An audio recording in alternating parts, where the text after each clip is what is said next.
أعوذ بالله من الشيطان الرجيم بسم الله الرحمن الرحيم وصلى الله على محمد وعلى آله الطيبين الطاهرين الذين أذهب الله عنهم الرجس وطهرهم تطهيرا اللهم صل على محمد وآل محمد ولعنة الدائمة الباقية على أعدائهم ومنكر فضائلهم وغاصب حقوقهم أجمعين من يوم عداوتهم إلى قيام يوم الدين أما بعد عباد الله أوصيكم ونفسي بتقوى الله فإن التقوى خير الزاد وبها المعاد وتنفع يوم لا ينفع فيه مال ولا بنون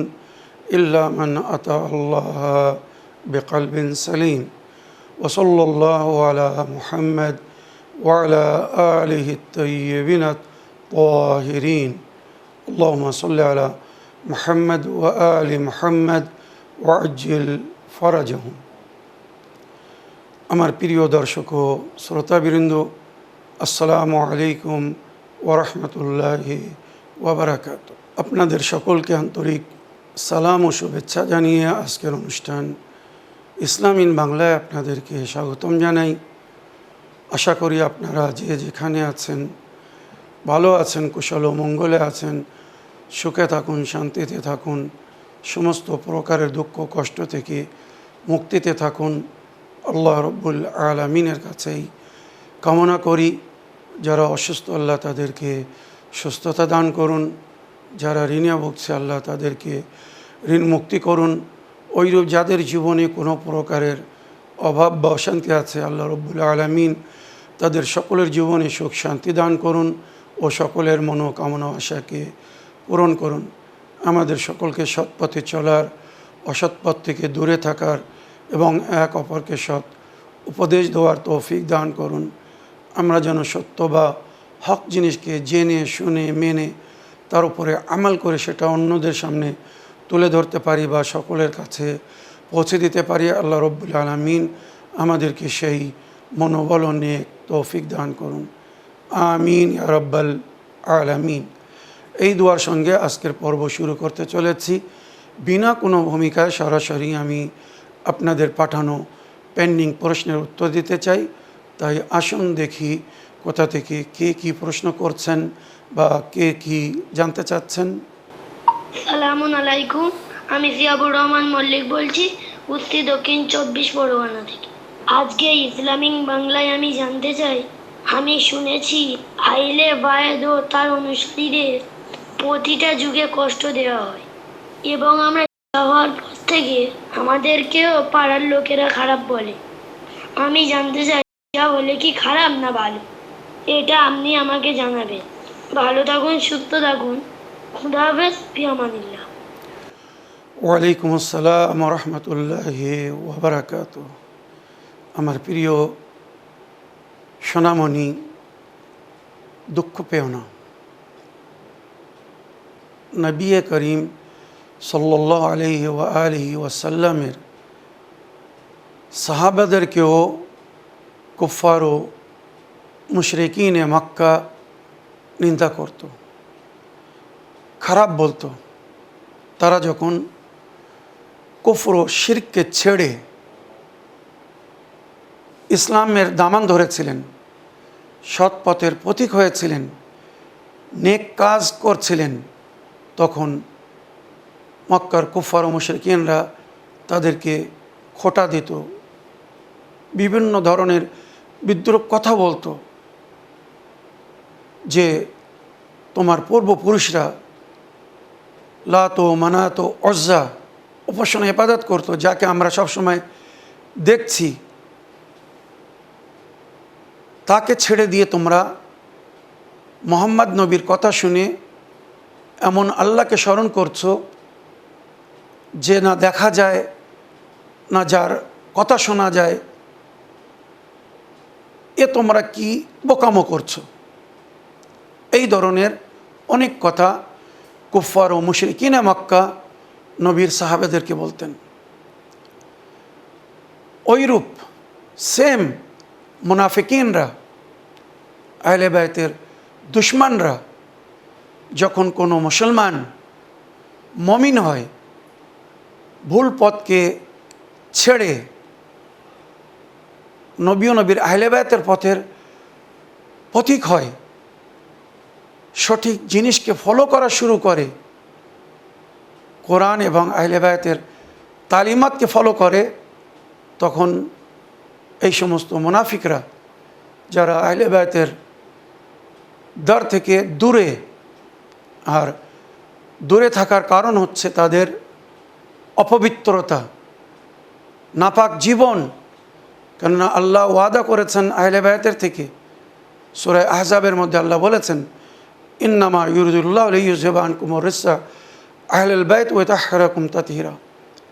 আহলে বাইত আপনাদের থেকে আল্লাহ সমস্ত নেজাসাতকে, জঘন্যতাকে দূরে রাখবে। তো যারা নাজিস, যারা জঘন্য, তারা আহলে বাইতের নিকটে কখনো আসবে না, আসতে পারে না। আহলে বাইতের মায়া মহব্বত ভালোবাসা তাদের অন্তরে কখনো স্থান পাবে না। কেননা তাদের অন্তর নাপাক, নাজিস। যদি পাক হতো তাহলে আল্লাহ তাদের অন্তরে আহলে বাইতের ভালোবাসা প্রদান করে দিতেন। তো আমার প্রিয় সোনামণি, এতে রাগ করো না। ইমামরা, নবীরা, মাসুমিনরা আমাদেরকে স্বয়ং বলেছেন যে যদি তোমরা আমাদের শিয়া হও তো দুঃখ কষ্ট সহন করার জন্যে প্রস্তুত থেকো। কেননা আমাদের দুশমনরা, আল্লাহ রসুল আহলে বাইতের দুশমনরা যখন আল্লাহ রসুল আহলে বাইতকে ছাড়েনি, তো তোমাদেরকে কী করে ক্ষমা করবে? তোমাদেরকে কী করে ছেড়ে দেবে? ইসবিরু ওয়াসাবিরু ওয়ারাবেতু, সূরা আলে ইমরানের শেষে যে আয়াত অবতীর্ণ হয়েছে, ওই আয়াতকে পড়ে ইমামরা সবসময় বলতেন, ধৈর্য ধরো, আপোষে এক অপরের সঙ্গে সম্পর্কে থাকো, আর নিজের ইমামের সঙ্গে সম্পর্কে থাকো, এক অপরকে ধৈর্য ধরার জন্য বলো।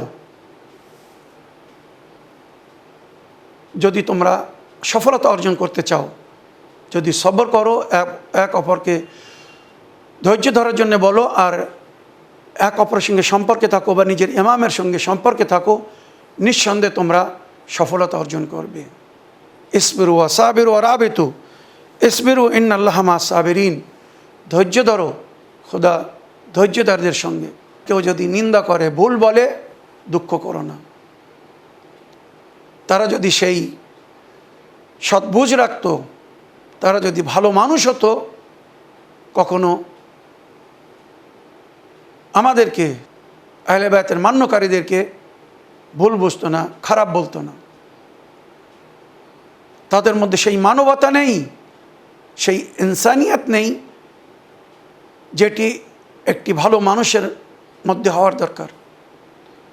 মানুষ যদি হও তো আগে মানুষকে ভালোবাসো, মানবতার পরিচয় দাও, তারপরে মুসলমান বা মমিন হওয়ার পরিচয় দিও। যদি ভালো মানুষ না হতে পারো, ভালো মুসলমান বা ভালো মমিন কখনো হতে পারবে না। তাই আজ যারা আল্লাহর বান্দাদের সঙ্গে, নেক বান্দাদের সঙ্গে দুর্ব্যবহার করছে, তার মানে মানবতায় এরা নিম্ন স্তরে পৌঁছে গেছে, এরা অন্ধবিশ্বাসী।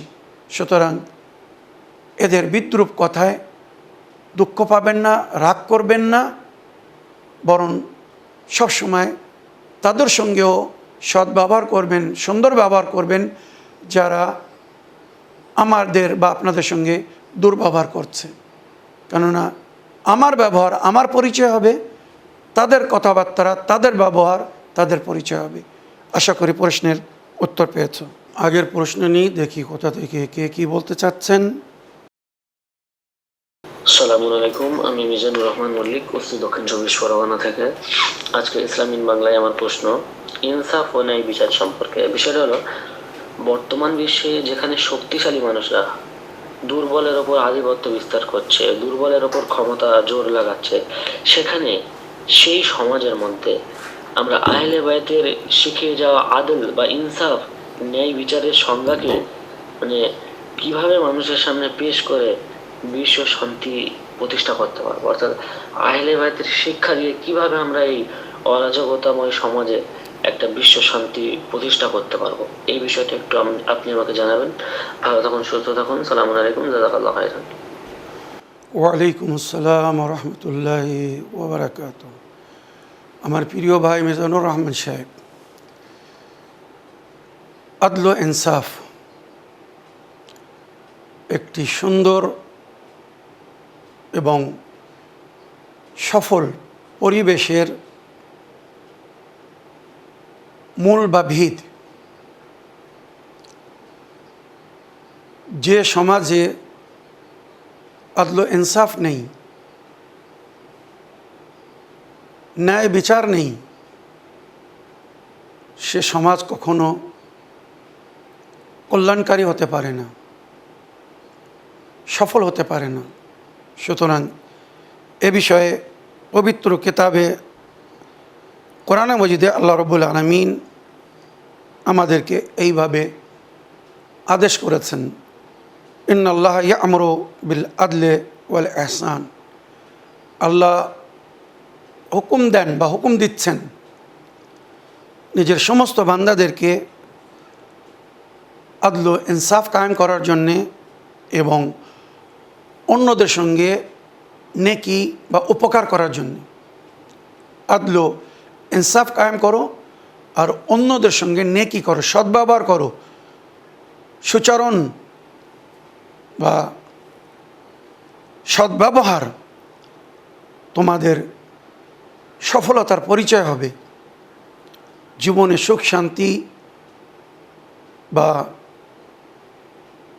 কল্যাণের যারা কামনা করে, সর্বপ্রথম তাদেরকে আদল ও ইহসানকে আপন করতে হবে। ওয়া ইতায়ে যিল কুরবা, আত্মীয় স্বজনদেরকে তাদের হক অধিকার দাও। ওয়া ইয়ানহা আনিল ফাহশাই ওয়াল মুনকার, আর আল্লাহ তোমাদেরকে সমস্ত প্রকারের জঘন্যতা বা অসামাজিক কাজ থেকে মানা করছে। ওয়া ইয়ানহা আনিল ফাহশাই ওয়াল মুনকার ওয়াল বাগি, বিদ্রোহ হয় না, আল্লাহ ও রাসূল আহলে বাইতের হুকুমের বিরুদ্ধে যেও না। এটা আল্লাহ তোমাদেরকে ওয়াজ করছে। ইয়াইদুকুম লাআল্লাকুম তাযাক্কারুন। কেন আল্লাহ এটা বললেন? যাতে এটাকে স্মরণে রেখে তোমরা নিজের জীবনকে সুন্দর করতে পারো। তো এখানে মানব জীবনের কল্যাণ বা সফলতা বা সৌন্দর্যতার জন্যে আদল ও ইনসাফকে কায়েম করতে বলা হয়েছে। এমনকি রওয়ায়াত বলছে, সূরা মায়েদার 8 নম্বর আয়াতের তাফসিরে যেটা লেখা হয়েছে, দুশমনের সঙ্গে, শত্রুর সঙ্গেও ন্যায় করো। সে তোমার শত্রু, তারপরেও যদি সে সঠিক সিদ্ধান্ত চায়, ন্যায় বিচার চায়, तो तार संगे अन्याय करो ना। कुरान मजीद में मुसलमानों को ताकीद करता है कि किसी कौम या फ़र्द से दुश्मनी भी तुम्हें नाइंसाफ़ी पर आमादा ना करे। कोनो कौम বা কোনো ব্যক্তির সঙ্গে যদি তোমার শত্রুতাও হয় তো তাদের সঙ্গে বা তার সঙ্গে অন্যায় করো না, অবিচার করো না, ন্যায় বিচার করো। क्योंकि इंसाफ तकवा के सबब से करीब है। क्योंकि কেননা যারা ইনসাফ করে, যাদের অন্তরে আল্লাহর ভয় আছে, এরাই আল্লাহর নিকটতম। বিনা কোনো কারণে কারোর সাথ দিও না, বিশেষ করে অন্যর সঙ্গে অন্যায় করে আপনদের সাথ দিও না। কোনো বিষয় যদি দুই পক্ষ হয়, এক পক্ষ তোমাদের আপনদের আত্মীয়স্বজন, ভাই বোন কেউ হতে পারে, অন্যদিকে যারা তারা হয়তো তোমার কোনো আপন না, আত্মীয় স্বজন না, কিন্তু তারা যদি ন্যায়ের ওপরে হয়, সত্যের ওপরে হয়, তাদের বিষয়টা যদি ঠিক হয়, তো তাদের সাথ দাও। সত্য বা হকের বিরুদ্ধে আপনদের সাথ দিও না। এটা আল্লাহর আদেশ। সূরা নিসা আয়াত নম্বর 135 এর উল্লেখ হয়েছে। ওইরূপ সূরা নিসা আয়াত নম্বর 58 মধ্যে আল্লাহ রাব্বুল আলামিন বলেছেন, ইসলামী কানুন বা সংবিধান, ইলাহি সংবিধান সকলের জন্য সমতুল্য, সমান। এর মধ্যে ভেদাভেদি বা মতভেদ করো না। কানুন, নিয়ম, ন্যায় সকলের জন্যে সমান। তাই তোমার আপন হোক আর পর হোক, তোমার মাতা পিতা, ভাই বোন, আত্মীয় স্বজনও যদি ভুলের ওপরে হয়, সঠিক না হয়, তো তাদের সাথ দিও না। তার সাথ দাও, তাদের সাথ দাও যারা সঠিক বা ন্যায়পরায়ণ, হকের ওপরে। আর এই আদল ইনসাফের যে দায়রা, আয়ত্ত বা এলাকা, শুধু আদালত নয় যে আদালতে, কোর্ট কাছারিতে গিয়েই আদল ইনসাফ পাওয়া যাবে বা ওখানেই আদালতের আদল ইনসাফের কথা হয় না। নিজের ঘরে, বাড়িতে, পরিবেশে, সমাজে আদল ইনসাফ কায়েম রাখতে হবে যদি সমাজকে সুন্দর করতে চাও। এই যে কোরআন থেকে বললাম, আর আহলে বায়ত আমাদেরকে এই সমস্ত আয়াতের ব্যাখ্যায় যেটা বলেছেন, যে সব সময় ন্যায়পরায়ণ হও, ন্যায় বিচার করো, সত্য বলো আর হকের সাথ দাও। যুগের ইমাম কয়েকটি বিষয়ে নালিশ করেছেন আপনদের। তার মধ্যে একটি কথা হচ্ছে, সমস্ত পরিস্থিতিতে সত্য কথা বলো এবং সত্য হকের সাথ দাও।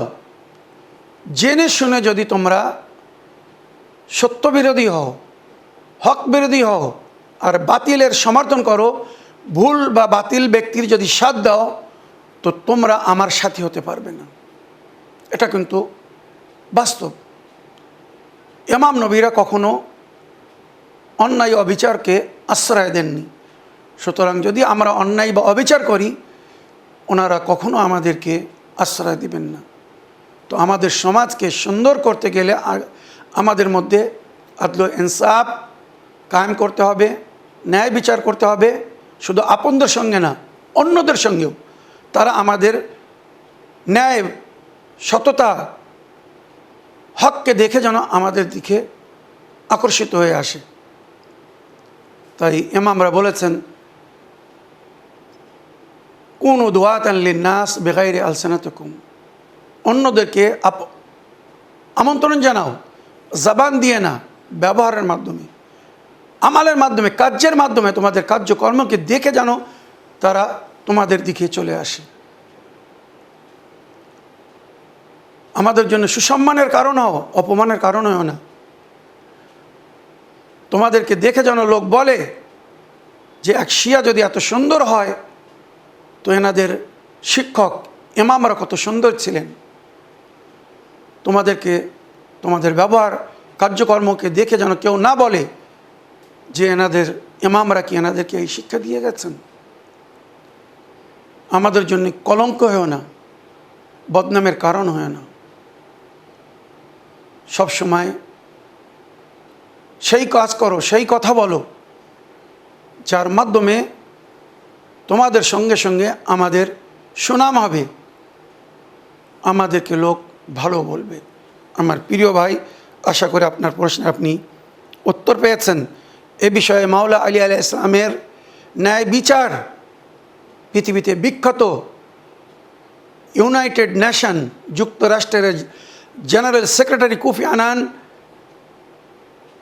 বলেছিলেন বা লিখেছিলেন যে হজরত আলী নিজের খেলাফতের যুগে যেভাবে ন্যায় বিচার করে গেছেন, সুন্দরভাবে নিজের দায়িত্ব পালন করে গেছেন, দেশ বা রাজ্যকে শাসন করে গেছেন, আজ মুসলিম রাজারা রাজ্যপালরা বা শাসকরা যদি সেই পথকে আপন করত, বিশ্বে কোনো সমাজ, কোনো ব্যক্তি বা কোনো দেশ বা রাষ্ট্রকে তাদের বিরুদ্ধে কথা বলার সুযোগ হতো না, তাদের বিরুদ্ধে যেত না, তাদের বিরুদ্ধে বলতো না। কিন্তু আফসোস, মুসলমানেরা ইসলামের নামে যা কিছু করছে, যে অন্যায় অবিচার করছে, যে জুলুম অত্যাচার করছে, সেগুলোকে দেখে নন মুসলিমরা, অন্য ধর্ম বা অন্য জাতের লোকেরা ইসলামকে ভুল বুঝছে। তারা যদি মাওলা আলীর মতো ন্যায় বিচার করত, আজ পুরো বিশ্বে একটাই দিন, একটাই ধর্ম হতো, সেটা হচ্ছে ইসলাম।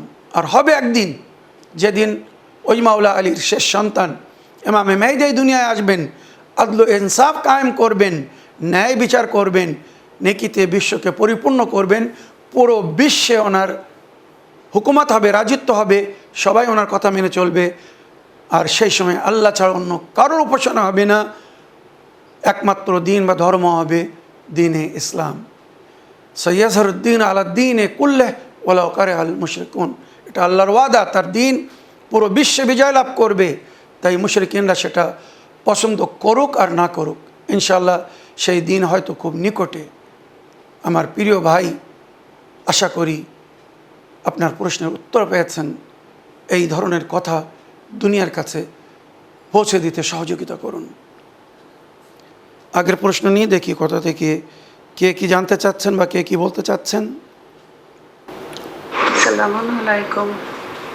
ইসলামিক বাংলা, সাব্বির ভাইজান, আশা করি আপনি ভালো আছেন, সুস্থ আছেন। আল্লাহ রাব্বুল আলামিন আপনাকে সুস্থ রাখুক, ভালো রাখুক। আর আমাদের ডাইরেক্টর সাহেবকেও আল্লাহ ভালো রাখুক, সুস্থ রাখুক, এই দোয়া করি সবসময়। আমার প্রিয় ভাইজান, আমি আল্লাহ পাকে, আল্লাহর পবিত্র কোরআনে বলেছে যে হিংসা আর অহংকারীকে আল্লাহ পছন্দ করেন না। আল্লাহ হিংসা অহংকারী যারা করে, যারা হাসাদ করে, তাদেরকে আল্লাহ পছন্দ করেন না। কিন্তু আমার প্রশ্নটা হলো এখানে, তাদের কি আমল, রোজা, নামাজ, হজ, যাকাত আল্লাহ পাক কবুল করবেন? আল্লাহ পাক কি পছন্দ করবেন? আল্লাহ তো হিংসাকারীকে পছন্দ করেন না, জুলুমকারীকে পছন্দ করেন না। আল্লাহর পবিত্র কোরআনে এই কথা বলা হয়েছে। তাহলে আপনি যদি এর একটু বিস্তারিত উত্তর দিতেন তাহলে উপকৃত হতাম ভাইজান। আপনি ভালো থাকুন, সুস্থ থাকুন, আপনার সমস্ত ভালো মুসিবত থেকে আল্লাহ পাকে হেফাজত করুক। আমিন ইয়া রাব্বাল আলামিন। খোদা হাফেজ, ফিমানিল্লাহ। ওয়ালাইকুম আসসালাম রহমতুল্লাহি ওয়াবারাকাতুহু। আমার প্রিয় আপামনি, আপনার ওয়াইসমেলের জন্যে এবং আমাদেরকে দোয়ায় স্মরণে রাখার জন্য অসংখ্য ধন্যবাদ জানাই। আমার প্রিয় আপামনি, আল্লাহ রাব্বুল আলামিন তার পবিত্র কিতাব কোরআনে মজিদে এবং নবী করিম সাল্লাল্লাহু আলাইহি সাল্লাম নিজের সুন্নাত ও হাদিসের মধ্যে বা আহলে বায়াত নিজের তালিমাতের মধ্যে আমাদেরকে বলেছেন যে আল্লাহ অহংকারীকে পছন্দ করেন না। হাসাদ ইমানকে ওইভাবে খেয়ে ফেলে যেমন আগুন কাঠকে খেয়ে ফেলে। যদি কেউ জেনে শুনে কারোর উপরে জুলুম করে তো আল্লাহ জালিমকে কখনো আশ্রয় দেয় না। অহংকার, হাসিদ, জালিম বা যারা অন্যদের সঙ্গে অন্যায় বা অবিচার করে, যদি তাদের কাছে ক্ষমা না চায়, তাদের হক তাদেরকে ফিরিয়ে না দেয়, যদি তওবা না করে, ওই অবস্থায় মারা যায়, তো আল্লাহ তাদের সমস্ত নেকিকে মাহবুদ করে দেবেন, কাল আদম মানে নিঃস্ব করে দেবেন। তারা নিজের নেকির কোনো জাযা পাবে না, বরং সাজা পাবে যদি তারা অন্যদের সঙ্গে অন্যায় বা অবিচার করে যায়, হাসাদ করে, যদি কারোর গীবত করে, তহমত লাগায়, মিথ্যা অপবাদ দেয় বা অন্যদের হক বা অধিকার থেকে যদি কাউকে কেউ বঞ্চিত করে, তো আল্লাহ ওই ব্যক্তির যদি জীবনে কোনো নেকি থাকে সেটা নিয়ে তাদেরকে দিয়ে দেবেন যাদের সঙ্গে অন্যায় বা অবিচার হয়েছে। আর ওই ব্যক্তি ফকির হয়ে যাবে, নিঃস্ব হয়ে যাবে। তার নিজের যদি কোনো নেকি না থাকে, তো যাদের সঙ্গে অন্যায় করেছে, অবিচার করেছে, যাদের গীবত করেছে, জুলুম করেছে, তাদের যদি কোনো অন্যায় বা অবিচার বা বুরাই থাকে, গুনাহ থাকে, সেটা তার খাতায় চলে যাবে। এইভাবে এহকাল ও পরকালে ক্ষতিগ্রস্ত হবে। তাই আল্লাহ আমাদেরকে সুযোগ দিয়েছেন, সময় দিয়েছেন। আল্লাহর বান্দাদের সঙ্গে যদি তোমরা অন্যায় করে থাকো, অবিচার করে থাকো, কারোর যদি গীবত করে থাকো, কারোর সম্মানকে আঘাত করে থাকো, কাউকে যদি জানায় অজানায় ক্ষতি করে থাকো, তার কাছে ক্ষমা চাও। আর আল্লাহর কাছেও ক্ষমা চাও যদি কোনো মমিনকে কষ্ট দিয়ে থাকো, আঘাত করে থাকো। যে কোনো প্রকারের, যে কোনোভাবে যদি কোনো মমিনকে কেউ আঘাত করে, ক্ষতি করে, তো হাদিস হিসেবে সে স্বয়ং আল্লাহকে আঘাত দিয়েছে। কেননা মমিনের অন্তরকে আল্লাহর বাসস্থান বলা হয়েছে। মমিনের অন্তরে আল্লাহ থাকেন, আল্লাহ প্রবেশ করেন। এটা একটি রুহানি প্রবেশ। সেই অন্তরকে, সেই দিলকে যদি কেউ আঘাত করে, তার মানে সে আল্লাহকে আঘাত করেছে। আর আল্লাহকে যদি কেউ আঘাত করে, সে রেহাই পাবে না। ইহকালেও সাজা পাবে, পরকালেও সাজা পাবে। দুনিয়াও তার পরিণাম, পরিফল তাকে দেখতে হবে। যদি কেউ কারোর সঙ্গে অন্যায় বা অবিচার করে, ক্ষতি করার চেষ্টা করে, ডাইরেক্ট বা ইনডাইরেক্ট, হয়তো নিজে সরাসরি করছে না, অন্যদের মাধ্যমে ক্ষতি করার চেষ্টা করছে, এরা কেউ রেহাই পাবে না। মানুষ মানুষকে ধোঁকা দিতে পারে, কিন্তু নিজেকে, নিজের প্রতিপালককে কেউ ধোঁকা দিতে পারে না। কে কি করছে, কোথা থেকে করছে, কিভাবে করছে, গোপনে করুক আর প্রকাশ্যে করুক, সব কিছু আল্লাহ দেখছে। আনতাফি আইনিল্লাহ ফান্দুর মাযা তারা, তুমি সবসময় তোমার প্রতিপালকের নজরে আছো, তার দৃষ্টিতে আছো। এবার ভেবে দেখো তোমাকে কি করতে হবে। মানুষ হয়তো মানুষকে ধোঁকা দিতে পারে, গোপনে তার ক্ষতি করতে পারে, কিন্তু যে আমাদের বিচারক, ইত্তাকু মাআসিয়াল্লাহ ফিল খালওয়াত ফাইনাল হাকিম ওয়া শাহিদ আও ফাইন্না শাহিদ ওয়াল হাকিম, গোপনে গুনাহ করা থেকে বিরত থাকো। কেননা যে বিচারক, যে বিচার করবে পরকালে হাসরের দিন, সে কিন্তু সব কিছু দেখছে। তোমার প্রিয় বোন বা আপামনি, যদি এই দুনিয়ায় কেউ কারোর সঙ্গে অন্যায় করে, অবিচার করে, কারোর ক্ষতি করার চেষ্টা করে বা ক্ষতি করে, সে যদি জানতেও না পারে, তো আল্লাহ তো জানছে, আল্লাহ তো দেখছে। এই ধরনের জালিমরা, এই ধরনের অন্যায়কারীরা কখনো রেহাই পাবে না। তারা দুনিয়াও লজ্জিত হবে, পরকালেও লজ্জিত হবে। কেননা এই ধরনের জালিমদের জন্য আল্লাহ ডবল সাজা রেখেছে, ইহকালে এবং পরকালে। আশা করি আপনার প্রশ্নের আপনি উত্তর পেয়েছেন। এই বলে আমার আজকের বক্তব্য এখানে শেষ করলাম। ওয়া আখিরু দাওয়ানা আলহামদুলিল্লাহি রাব্বিল আলামিন। ওয়াসসালামু আলাইকুম ওয়া রাহমাতুল্লাহি ওয়া বারাকাতুহু।